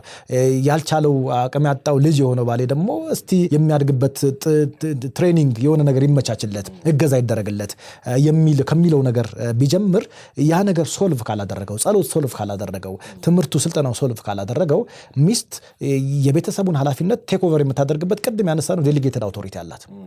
እና ያኛው ዳይሬክት አውቶሪቲ እስካልተሰጠኝ ድረስ ቤቴን አልመራም ብላ አትችልም። ለባል የሚሰራው በዳይሬክት አውቶሪቲ የሚሰራለት ውጤት የሚያመጣበት መሪነቱ ለሚስትም በዴሊጌትድ አውቶሪቲ ውጤት ይሰጣታል፣ ውጤትን ያመጣላታል። የስልጠና ነገር ከተነሳ የተወሰነ እንጨምርበት። ለምሳሌ ቅርብ ጊዜ ወደ ትዳር ውስጥ ስንገባ በወንጌል ያላመኑ ወዳጆቻችን ትንሽ ግር ያሰኛቸው አንዳንዶቹ የሌላ ሀገር ዜጎች ናቸው በስራ ምክንያት ወደዚህ የመጡትና አንዱ ትልቁ ነገር እኛ ለተወሰኑ ወራት ከስራ ሰዓት ውጪ ስልጠና ላይ መቆየታችን ጥያቄ ፈጥሮባቸው ነበር። ምክንያቱም ወደ ጋብቻ በምንሄድበት ሂደት ውስጥ ረጅም በቤተክርስቲያን የሚሰጡ ስልጠናዎች ስለነበሩ እነዛን እንወስድ ስለነበረ ያው ስራ ላይ የመገኘት እድል አልነበረንም። ስለዚህ የጋብቻ እየተማርን ነው የሚለው ሴኩላር ላይ ላሉት በተለይ ደግሞ ከባህር ማዶ ለመጡት እንግዳ ጉዳይ ነበር። ምክንያቱም ለነሱ ስዕሉ ትዳር በመዋደድ የሚገባበት እንጂ ሂዶ ሰልጥኖ ተምሮ የሚገባበት የሚለው ስዕል አልነበራቸውም። እና ስልጠና ጉዳይ ወይም የመሰልጠንን የተቋም የማስተዳደርን ጉዳይ በምን አይነት መንገድ ይያዛል? ለምሳሌ በቤተ ክርስቲያን ቀድሞ የመሰጠት ሂደት አለ። ቀድሞ ባይሰጥና በትዳር ውስጥ ቢሆን መሐል ላይስ ይቻላል ወይ? መሐል ላይም ቢሆን ቀድሞ ወስዶም ቢሆን በአጋማሹ ላይ እንደገና ማስታወስ የሚያስፈልግ ይሆናል ወይ? ስልጠና ላይ የተወሰነ ጫና እንዲደረግ። ይሄ ስልጠና ቅድም እንዳልነው እግዚአብሔር ወንዶችን ናቹራሊ እንዲወድ በሆኑ የሰጣቸው ካፓሲቲ ቢኖርም ሴቶችም እንደዚህ የተሰጣቸው ነገር ቢኖርም ትልቅ አደጋ የሚሆነው ብለን መጀመሪያ ላይ ያነሳ ነው እነዚህ የተሰጣቸውን እንዲኖሩበት የተነገረላቸው ማንነት በአግባቡ አለመኖር ነው። በአግባቡ ደግሞ የማይኖሩት አንደኛ በአግባቡ እንዲኖሩ የተሰጣቸውን መርሆቹን አለማወቅ ነው። ሁለተኛ ነገር ደግሞ ለመርሆቹ ደግሞ ሲያውቋቸው ለመገዛት ፈቃደኛ አለመሆን ነው። እና እነዚህ ነገሮች እንዲያውቁ ስልጠና በጣም አስፈላጊ ነገር ነው። አንድ ሰው ወደ ትዳር ውስጥ ከመግባቱ በፊት ኦኬ እግዚአብሔር ከፈጠረላት ሚስቱ ጋር ሊያገናኘው ይችላል፣ ከትዳር ጓደኛው ጋር ይገናኛል። ግን ወደፊት ትዳርን ለመምራት ቤተሰብን ለማስተዳደር የሚያስፈልጉ ክህሎቶችን ለማግኘት ቀድሞ ስልጠና ማግኘቱ ለተወሰነ ጊዜ በጣም ኢምፖርታንት ነው። እንደውም አንዳንድ ጊዜ ሪፍሬሽመንትም ያስፈልጋል። ልንዘነጋው እንችላለን ማለት በተለያየ የትዳር ሲስተም ውስጥ ስንገባ ፎከሳችንን የሚወስዱ ብዙ ነገሮች ይኖራሉ። ኢሞሽናል የሚያደርጉ ነገሮች ይፈጠራሉ፣ ቻሌንጅ የሚያደርጉ ነገሮች ይፈጠራሉ። እና በመሃል ብሬክ አድርገን ይሄንን ሪፍሬሽመንት ትሬኒንጎች ብንወስድ ብናስታውሳቸው ኃላፊነታችንን ሪማይንድ ሊያደርጉን የሚችሉ ሁኔታዎች ቢፈጠሩ በጣም ኢምፖርታንት ነገር ነው። ስለዚህ ከትዳርም በፊት በትዳርም መካከል በተገኙት አማራጮች በሙሉ ባልና ሚስት ይሄን ነገር ሪማይንድ ሊያደርጋቸው የሚችሉ ሁኔታዎችን ቢጠቀሙ በጣም ኢምፖርታንት ነው። ትሬኒንግ ትልቅ ኮምፖነንት ነው ብዬ ነው የማስበው። መጽሐፍ ቅዱስ ባልን ከክህነት አገልግሎት ጋር ያገናኘዋል። ያ ደግሞ መንፈሳዊ አመራር ወይም መንፈሳዊ ጉዳዮች ጋር ይወስደዋል እና ሚስት ከባል የተሻለ መንፈሳዊ ብስለት የእውቀትና ልምድ ብልጫ ካላት መንፈሳዊ አቅጣጫውን እሷ እንድትሰጥ እንድትመራ መጽሐፍ ቅዱስ ይፈቅዳል። አዎ በተለይ ብዙ ጊዜ በመድረክ ላይ ባሉ ነገሮች የተለያየ ሀሳቦች ይኖራሉ፣ ይንሸራሸራሉ። ግን በቤተሰብ ደረጃ እንደውም መጽሐፍ ቅዱስ ብዙ ጊዜ ማል የቤተሰቡን የመንፈሳዊ ስራ እንዲመራ ያዛል እንጂ በተግባር ስናየው ባሎች ብዙ ጊዜ በስራ ውጥረት ብዙ ቦታ ነው የምንረግተው እና ኃላፊነቱን ወስደው የልጆቻቸውን የመንፈሳዊ ጉዳይ ግድ ብሏቸው በዝርዝር የሚከታተሉት ከባሎች ይልቅ በተግባር ስናይ ሚስቶች ናቸው። አዎ ይከታተላሉ። ማለት ልጆቻቸው በጥሩ አይነት ስነ ምግባር እንዲቀረጹ፣ ልጆቻቸው በእግዚአብሔር በመፍራት እንዲያድጉ፣ ልጆቻቸው እግዚአብሔር በማወቅ እንዲያድጉ ልጆቻቸውን ቁጭ አድርገው የሚይዙ እና ለመያዝም ደግሞ የሆነ ትዕግስት ያላቸው ሚስቶች ናቸው። ማለት እኛ ቁጭ ብለን ቃሉ እንደዚህ ነው የሚለውን ብለን ስትሬት ፎርዋርድ ልናገር እንችላለን። ሚስቶች ግን እያዋዙ እያቀፉ እያሻሹ ልጆቻቸውን ወደዚህ በነሱ መካከል ያለውን ፍቅር እያሳዩ ወደ እግዚአብሔራዊ ፍቅር የሚከቱበት ነገር አላቸውና ይሄ ኃላፊነት ለባል ብቻ የተሰጠ ብለን ባንገድበው ጥሩ ነው ባይ ነኝ። ምክንያቱም ሚስቶችም ላይ የሆነ ሸክም አለ። ልጆች በጥሩ ሁኔታ እንዲያድጉ፣ መንፈሳዊ ነገራቸው ጥሩ ሆኖ እንዲያድጉ፣ እግዚአብሔርን ያውቁ እንዲያድጉና ሊሰሩት ይችላሉ። በደንብ ደግሞም እየሰሩትን በተግባር እናያለን። ምሳሌ ላይ አንድ ቆንጆ ቃል አለ፣ ቤት በጥበብ ይሰራል በማስተዋል ይጸናል የሚል ሐሳብና እዛ ጋር ሁለት አይነት እይታዎች አሉ። ከዛ አንፃር አንደኛው በጥበብ መኖር ማለት እንደ ሁኔታው መለዋወጥ ወይም ፍሌክሲቢሊቲን ያሳያል፣ ከነገሮች ጋር እንዴት መጓዝ አለብን የሚለውን ያሳያል ይላሉ። ሌሎች ደግሞ የለም የማይቀየር ስትራክቸር፣ ይሄ ሪጂድ የሆነ ስትራክቸር መከተል ነው የሚል እይታ አላቸው። ከዛ ከወጣ ጥበብ ሚስ ያደርጋል የሚለው ሐሳብ አለና ዶክተር የትኛውን እይታ ይጋራሉ? በጣም የምወደው ክፍል ነው። ለምሳሌ ያለ ቤት በጥበብ ይሰራል በማስተዋልም ይጸናል ይልና በእውቀት ከከበረውና ካማረው ነገር ጓዳዎች ይሞላሉ ይላልና እኔ እሱን ክፍል ሶስቱ ጉልቻ ብዬ የምጠራው ክፍል ነውና በእርግጥ ያው በትራዲሽናል የምናርቀው ሶስት ጉልቻ ያው አንድ ወንድ ልጅ ሲወጣ ከቤቱ ጉልቻችንን ተወልን ድስታችንን ተወልን በራሱ ድስት ጀመረ በራሱ ጉልቻ ጀመረ የሚለውን ነገር ነው የሚያሳየውና ደግሞ ጉልቻ ለመቆምም በርጩማችንም ያለው ሶስት ናል በቃ መቆም ይችላል ትዳሩ የሚል ነገር የሚያሳይ ነው። ግን ክፍሉ እኔ ለአንድ ትዳር ጤናማ ትዳር የሚያስፈልጉ ሶስት መሰረታዊ ፒላሮችን የሚያሳይ ይመስለኛል። አንደኛው ጥበብ ነው። ሁለተኛ ማስተዋል ነው። አንደርስታንዲንግ ይላል የእንግሊዝኛው ቃል። ሶስተኛው ደግሞ ዕውቀት ነው። ቤት በጥበብ ይመሰረታል ይላልና ትዳርን ስትጀምር እኔ እንደዚህ አይነት ነገር የገባኝ ትዳርን ስትጀምር ሞር ክሬቲቭ መሆን ያስፈልጋል። you need to have ኢኮኖሚውን ለማስተካከል የልጆችን ትምህርት ቤት ጉዳይ የማሳደግ ጉዳይ ምናምን ማድረግ በጣም ክሬቲቭ መሆን አለበት። ይሄኛውን ብንሰራ ያኛውን ብንተው በዚህ ብናደርገው የተሻለ ነገር አናመጣም የሚል ነገር ይነሳል። የመጀመሪያው ትዳር ጥበብ ነው ማለት ነው። ቤት በጥበብ ይመሰረታል ስለሚል ስትመሰረት ቤትን ጥበብ በጣም ወሳኝ ነገር ነው። የፈለገ ሌላ ነገር ብታመጣ ጥበበኛ ካልሆንክ ቤትን ለመመስረት ያስቸግራል። አንዳንድ ጊዜ አሁን ተጀምሯል ሳይድ አስል ቢኖር በጎንዮን ነገር ብንሰራ ቤታችን እያመጣን እንደ በፊቱ ከጧት 3 ሰዓት እስከ 11 ሰዓት ሳይሆን ሌሎች ነገር እየሰራን መሆን አለበት እንጂ አንችለው ምናምን የሚለው ክሬቲቭ አይዲያ የሚመጣው አሁን ወጣቶቹ ያውቁበታል። እንደዚህ አይነት ነገር ከቤታቸው ሆነው ይሰራሉ። ይሄ ክሬቲቪቲ ነው። በጣም ኢምፖርታንት ነው ቤትን ለመመስረት። በማስተዋል ይጸናል ይላል። ከዛ በኋላ ግን አንድ ባለትዳር የፈለገ አሜዚንግ አይዲያ ቢያመጣ የፈለገ ክሬቲቭ አይዲያ ማመጣ 10 ዓመት 15 ዓመት ቆይቶ እና ሚስቱ ጋር ሲቀርብ ይሄ እንደዚህ ያመጣው ብሎ ጓግቶ በጣም የሚገርምሽ ብሎ ሲል አይ ጥሩ ነው ግን ብዙም አልተመቸኝም ካለች አሜዚንግ አይዲያውን ጥሎ ክሬቲቪቲውን ጥሎ ቤቱን ያጸናል በማስተዋል አንደርስታንድ አድርጋት ነው የሚለው እዛ ቦታ ላይ። በነገራችን ላይ ዊዝደም is more of creativity than flexibility። ከፍሌክሲቢሊቲ ይልቅ ክሬቲቪቲ ነው ዊዝደም። ፍሌክሲቢሊቲ more patient ትዕግስት እንዲኖርን የሚያደርገው በቃ ለደም ፍሌክሲብል ትሆናል። በዚህም ቢሉ በዚህም ትሄዳለህ በዚህም ቢሉ እዛ ቦታ ላይ ግን ማስተዋል ከሌለ ቤትን ማጽናት አይቻልም። ቤትን እንዲጸና ክሬቲቪቲ ሳይሆን የሚያስፈልገው ማስተዋል ነው። በጣም የሚጠቅም አይዲያ ይዘህ መተህ ራሱ ነው ልትባል ትችላለህ። ልጆች ላይቀበሉ ይችላሉ። ሚስት ላትቀበለው ትችላለች። ካልተቀበለችው አሜዚንጉን ትተህ ትቀጥላለህ። ቤት ይጸናላል። ከዛ በኋላ ግን የሚገርመው በእውቀት ደግሞ ቤት ከከበረውና ካማረው ነገር ጓዳዎች ይሞላሉላል። ይሄ ሰዎች በትዳራችን ውስጥ ፕሮፌሽናሊ መማር አለብን። ስፒሪቹዋሉ ነገር መማር አለብን። ስለ ቢዝነስ መኮን ስለ ቢዝነስ መማር አለብን። ይሄ ቅድም ያልከው ትሬኒንግ ከዚህ ጋር የተያያዘ ነው።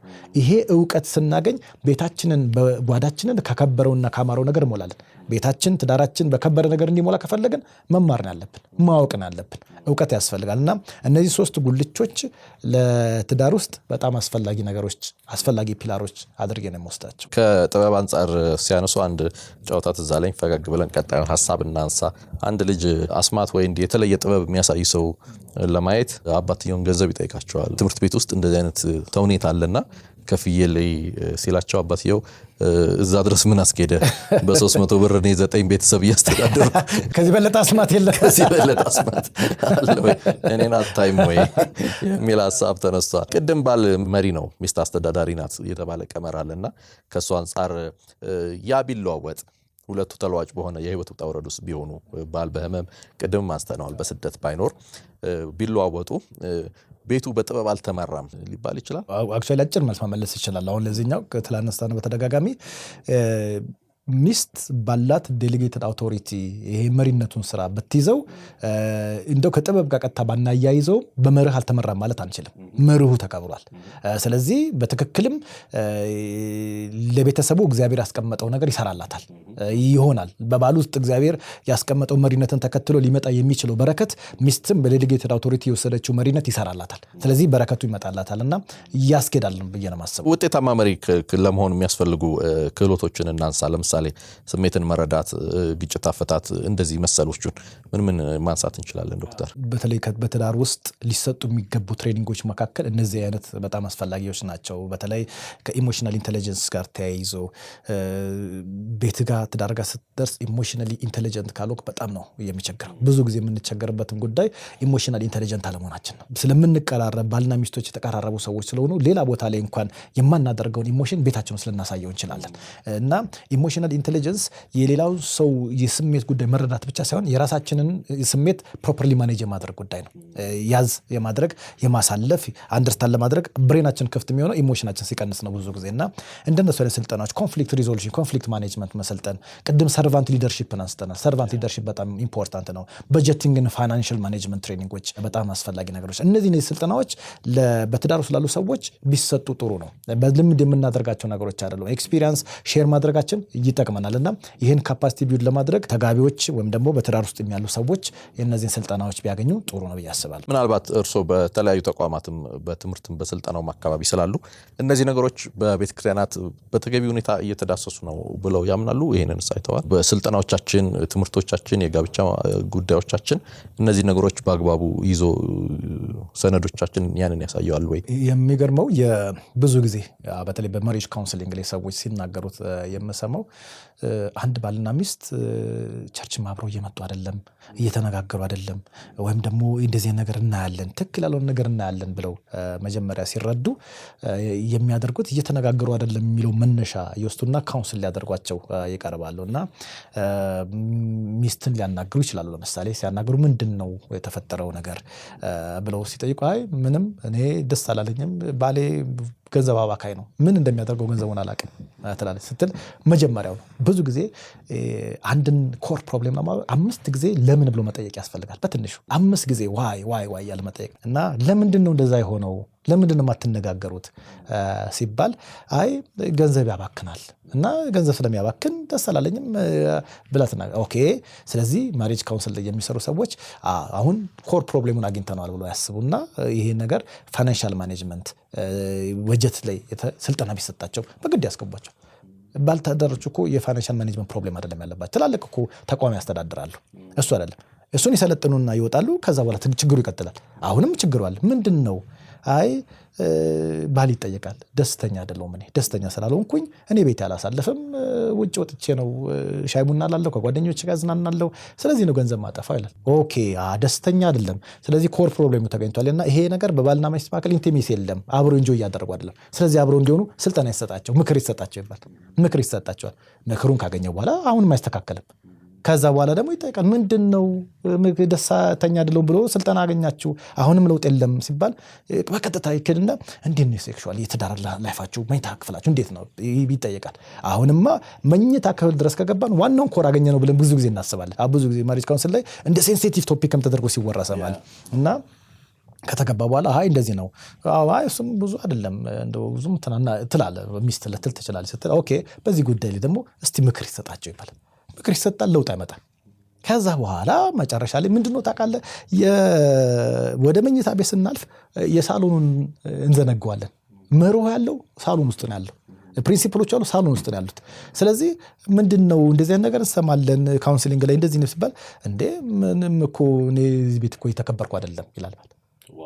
ምንድነው እየተከበርኩ አይደለም ይላል። ሚስትም ደግሞ ምንድነው አይ ምንም ከኔ ጋር አያሳልፍም የሚወደኝም አይመስለኝም ልትል ትችላለች። አየህ መርሁ ላይ ይመጣል። ስለዚህ ብዙ እንትኖች ተግዳሮቶች የሚነሱት እኛ መኝታ ቤት ጋር ወይም ደግሞ ሌላ ቢዝነስ ጋር ሌላ ፋይናንስ ጋር ይመስለናል እንጂ ዋናው ያለው አምስተኛው ለምን ስንጠይቅ የምናገኘው ሳሎኑ ላይ ያለው ፕሮብሌም ነው።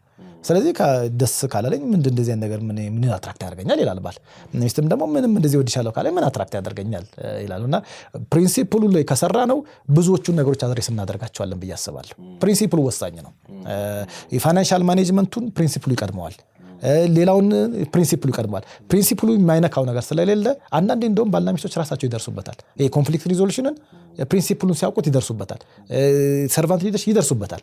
እና ወሳኙ እሱ ነው ብዬ ነው የማስበው። እንግዲህ ያው የቤተሰብ አመራር መቃወስ በቀጥታ ከማህበረሰባችን የሞራልና የስነ ምግባር መበላሸት ጋር ቀጥታ ትስስር አለው። ቀጥታ ትስስር አለው። ምክንያቱም ማህበረሰብ ማለት የቤተሰብ ስብስብ ነው። ጤናማ ቤተሰብ በሌለበት ጤናማ ማህበረሰብ መጠበቅ አንችልም እውነት ለመናገርና የጤናማ ማህበረሰብ እንዲኖር ደግሞ ጤናማ የሆነ ስነ ምግባር ያለው ቤተሰብ ያስፈልጋል። ስነ ምግባር ደግሞ ባይ ኔቸር በጅምላ እና በእንትን የምትሰራው ነገር አይደለም። በሩጫና በጅምላ የምትሰራው ነገር አይደለም። ትኩረትና ጊዜ ይፈልጋል። ትኩረትና ጊዜ ደግሞ ለመስጠት የምትችልበት ትልቁ ፕላትፎርም ያለው ቤተሰብ ላይ ነው። ቤተሰብ ላይ የስነ ምግባር ስራን የሰራ ሰው እና ጥሩ ባህሪ እንዲኖራቸው ልጆችን ቀርጾ ያሳደገ ሰው ለማህበረሰብ ጥሩ ኮንትሪቢዩት እያደረገ ነው። ምክንያቱም ልጆች እዛ ቤተሰብ ውስጥ የተማሩትን የተበላሸም ከሆነ የተበላሸውን ነገር የተስተካከለም ከሆነ የተስተካከለውን ነገር ነው ይዘው የሚወጡት፣ ከሌላ ቦታ አይወጡም። ስለዚህ ለማህበረሰብ ጤነኛ የሆነ ክርስቲያን ትዳር፣ ጤነኛ የሆነ ትዳር፣ ጤነኛ የሆነ ቤተሰብ በጣም አስፈላጊ ነገር ነው። የከተማ መስተዳድሮችም ወደ ትዳር የሚመጡ ባለትዳሮች በስልጠና ውስጥ ማለፍ የሚል መመሪያዎች ምን ያህል እርግጠኛ እንደሆነ ባናቅም እየተሰሙ ያለበት ሁኔታ አለ። ሴኩላር ትዳርም ቢሆን ዝም ብሎ መፈራረም ብቻ ሳይሆን በስልጠና ሂደት የመሄድ ነገር። ከዛ አንጻር ቤተክርስቲያን አካባቢ ያሉ እሴቶቻችን ወይም የስልጠና ማኑዋሎቻችን ለእንደዚህ አይነት ተቋማት ጠቃሚ ሆኖ ሊሆኑ ይችላሉ ማለት ይቻላል። በሴኩላሩም ዓለም አስፈላጊ መሆኑን መታመኑ በጣም ትልቅ ነገር ነው። ግን ትልቁ ጥያቄ በሁሉም ቤተክርስቲያን ውስጥ ይሄ ነገር አለ ወይ? በደንብ የተደራጀ ለቤተሰብ የተዘጋጀ ለመልካም የክርስቲያን ትዳር አመራር የተዘጋጀ ስልጠናና ማኑዋል ለሌላው ልናጋራው የምንችልበት ማቴሪያል እጃችን ላይ ያለ የሚለው ነገር በጣም አስፈላጊ ነገር ነው። ቅድም መጀመሪያ ላይ አንስተነዋል። ይሄ ፍቺ፣ ሌላም ፕሮብሌሞች በውጭ የምንሰማው ነገር ቤተክርስቲያን ውስጥ እየበዛ ነው ያለው የሚለው ነገር ስንሰማ በእውነትም ቤተክርስቲያን ውስጥ በጣም የተዘጋጀ ነገር ላይኖር የሚችለውን ነገር ጥያቄ እንድናነሳ ያደርገናል። እና ቤተክርስቲያን እንደ ተቋም መልካም ስነ ምግባርን ለሌላው ከመስጠት አንጻር ይሄን ነገር መስራት ያለባት ይመስለኛል። እኔ አሁን የሊደርሺፕ ኤቲክስ አስተማሪ ነኝ እና ኤቲክስ ለክርስቲያን ማህበረሰብ ሚኒመም ሪኳየርመንት ነው ብዬ ማሰብ። ትልቁ ስትራግል የምናደርግበት አይደለም፣ ግን በሀገራችንም ደረጃ ብዙ የምናነሳቸው ኢሹዎች ከኤቲክስ ጋር የተያዙ ናቸው። ሊደርሺፕ ላይ ስተነሳ ሊደርሺፕ ከኤቲክስ ነው የሚጀምረው። ኤቲካል ያልሆነ ማይንድሴት ያለው ሊደር ሊሆን አይችልም። እና ይሄ እነዚህ ነገሮች በሚገባው ተደራጅተው ለቤተ ክርስቲያንም ላሉ ሰዎችም ከዛም ውጭ ላሉ ሰዎች የሚጠቅሙ ሆነው መዘጋጀት አለባቸው ብዬ ነው ማሰብ። ድሮ ኤቲክስ ብንለው ወይም የስነ ምግባር ጉዳይ በወንጌል አማኞች ዘንድ ቅድም እንደተነቀሰው ሚኒመም ትንሹ ጉዳይ ነበር። አሁን ከዛ እያራቅን የመጣ ነው። የአስተምሮት ለውጦች ማድረጋችን ሊሆን ይችላል የሚል እይታ አለ። የአስተምሮት ለውጦች ከመሆናቸው ይልቅ ለኤቲክሶቹ ቫልዩ አለመስጠት ይመስለኛል። እና አስተምሮቶቹ አሉ፣ መጽሐፍ ቅዱስ ይነግረናል፣ በየመድረኮቻችን በተደጋጋሚ እንሰማቸዋለን። ግን ለነዚህ ጉዳዮች ቫልዩ ከምንሰጥ ይልቅ አንኤቲካል በሆነ መልኩ ፕሮስፔር የማድረግን ነገር እናስቀድማለን፣ በቤተ ክርስቲያን ውስጥም በማንኛውም መልኩ። እና ቤትም ፍጪው ዱቄቱን አምጪው አይነት ነገር፣ በቃ እዚህ የሚፈጭ እዛ የሚፈጭ፣ ዋናው ዱቄቱን ማግኘት ነው። አሁን የኮምፒቲሽን ዘመን ነው።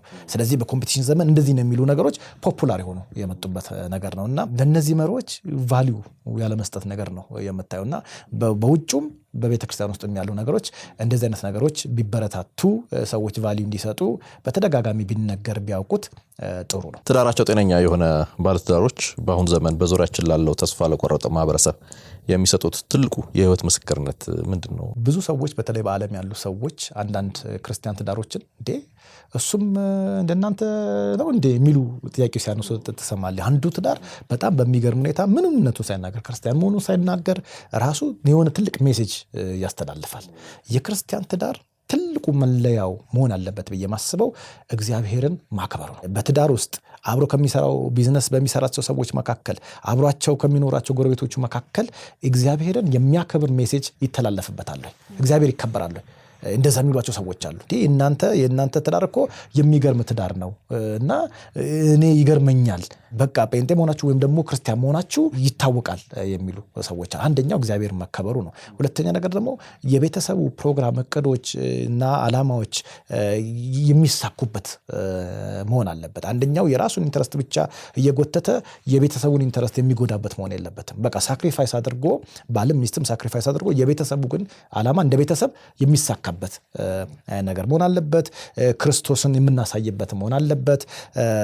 እርስ በርስ ደግሞ በመዋደድ ኤቲካል በሆነ መልኩ በመዋደድም ፍቅርን የምንገልጥበት፣ የምንታወቅበት፣ የምንታይበት መሆን አለበት። የክርስቲያን ትዳር ከሞላ ጎደል እንደዛ መሆን አለበት ብዬ አስባለሁ። መሪነት ባል ላይ ትኩረት አድርገው አስቀምጠዋል ቅድም፣ በተለይ ከመንፈሳዊ ጉዳይ አንጻርና ይሄ በአርአያ መምራት የምንለውን ጉዳይ ማንሳት ፈልጌ ነውና እንዴት ነው ፍቅር፣ ሰላም፣ አንድነት እንዲሰፍን ባል አርአያ ሆኖ መምራት ያለበት? ሊደርሺፕ ከምንናገረው ከምናስተምረው ነገር የበለጠ በምሳሌ የምንመራው ነገር ሲሆን ሰክሰስፉል ይሆናል፣ ውጤታማ ይሆናል። አንድ ሰው እኔ የምነግረውን የማወራለትን ቲዮሪውን ብቻ ከምነግረው ይልቅ በህይወቴ የማሳየውን ነገር አይቶ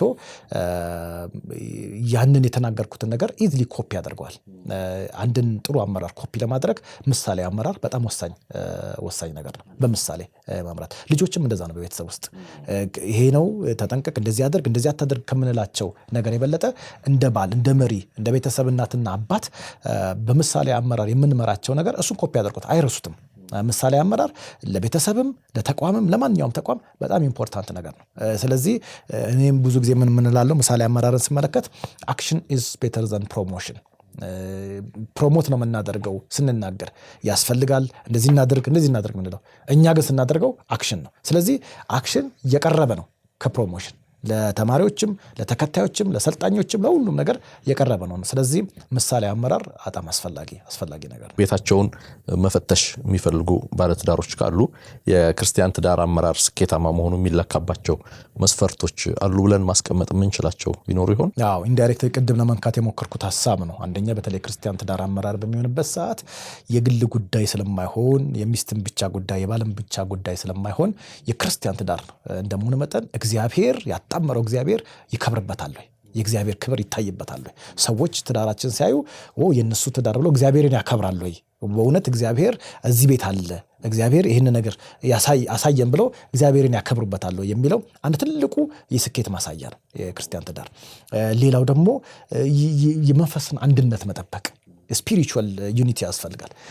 ሚስትም በዛ አቅጣጫ ባልም በዛ አቅጣጫ የሚሄድ በልጆችም በተለያየ አቅጣጫ የሚሄዱበት ሳይሆን በአንድ አይነት መንፈሳዊ መረዳት የሚፈሱበት መሆን አለበት።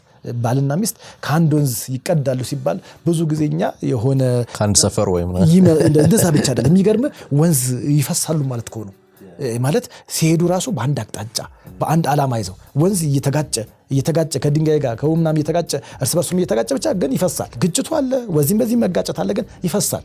ከአንድ አካባቢ መነሳታቸው ብቻ ሳይሆን በአንድ አቅጣጫም በአንድ ዓላማ መሄዳቸው እና ስለዚህ መንፈሳዊ አንድነትን መጠበቅ፣ እግዚአብሔር እንዲከብር ማድረግ፣ የቤተሰቡ ስኬትና ዓላማ የቤተሰቡ ፕሮግራም እንዲሳካ ማድረግ፣ ለልጆች ደግሞ በጎ የሆነ አስተዋጽኦ ማድረግ፣ ለዚህ ጄኔሬሽን በጎ የሆነ ልጆችን ማበርከት እና ክርስቶስን የሚያሳይ ቤተሰብ ሲሆን ይሄ የክርስቲያን ትዳር ምሳሌያዊ ሊሆን የሚችል የተሳካለት ትዳር ነው ብለን መውሰድ የምንችል ይመስለኛል። እጅግ አድርጌ አመሰግናለሁ ዶክተር። ከውድ ጊዜ ላይ የመሳሰሉ እይታዎችን ስላጋሩን ጥያቄዎች ተጠናቀዋል። ምናልባት ቀረ የሚሉት ወይም የሚጨምሩት ሀሳብ ካለ በዚህ ርዕስ ሀሳብ ላይ እሱን እንዲና እንደምድም። አመሰግናለሁ። እኔም ስለተሰጠኝ ጊዜ እይታዬን እንዳካፍል ይህንን ጊዜ ስላገኘው በጣም ደስ ብሎኛል። የክርስቲያን ትዳርን በተመለከተ ከሊደርሺፕ አንግል እንድናየው እድል ያገኘንበት ስለሆነ የክርስቲያን ትዳሮች ሁል ጊዜ ከቴክኒካል ጉዳዮች በፊት መርሁ ላይ አተኩረን ብንነጋገርና ብንሰራ ብዙ የክርስቲያን ትዳሮች ይፈወሳሉ። ብዙ የክርስቲያን ትዳሮች ለሀገርም ለቤተክርስቲያንም የሚጠቅም ነገር ያመጣሉ ብዬ አስባለሁ እና በመርሁ ላይ ብናውቀውና በመርሁ ላይ ብንግባባ ይጠቅመናል ብዬ አስባለሁ። እኔም በጣም አመሰግናለሁ። እየተከታተላችሁ የቆያችሁት እይታ የተሰኘውን መርሃ ግብራችን ነው። በመግቢያ ላይ እንደነገርኳችሁ ዘወትር ማክሰኞ ምሽት በኢትዮጵያ ሰዓት አቆጣጠር ምሽት 2 ሰዓት ላይ በኤክሌሲያ ሚዲያ ገጽ ብቻ የሚተላለፍ ልዩ ዝግጅት ነው። የዛሬውን የክርስቲያን ትዳር በተለይ ከአመራር አንጻር ያነሳነውን ርዕስ ሀሳብ እንደወደዳችሁት፣ ሀሳቦች እንደተካፈላችሁ ተስፋ አደርጋለሁ። ጥያቄ፣ ሀሳብ፣ ምክር ካላችሁ ስክሪኑ ላይ ባለው አድራሻ በኮሜንት መስጫ ወይም ደግሞ በቴሌግራም ቻናላችን ጆይን በማድረግ እዛ ላይ ልታካፍሉን ትችላላችሁ። ሳምንት ከሌላ እንግዳ ጋር በሌላ ራስ ሀሳብ ተመልሰን እንገናኛለን። መልካም ቆይታ።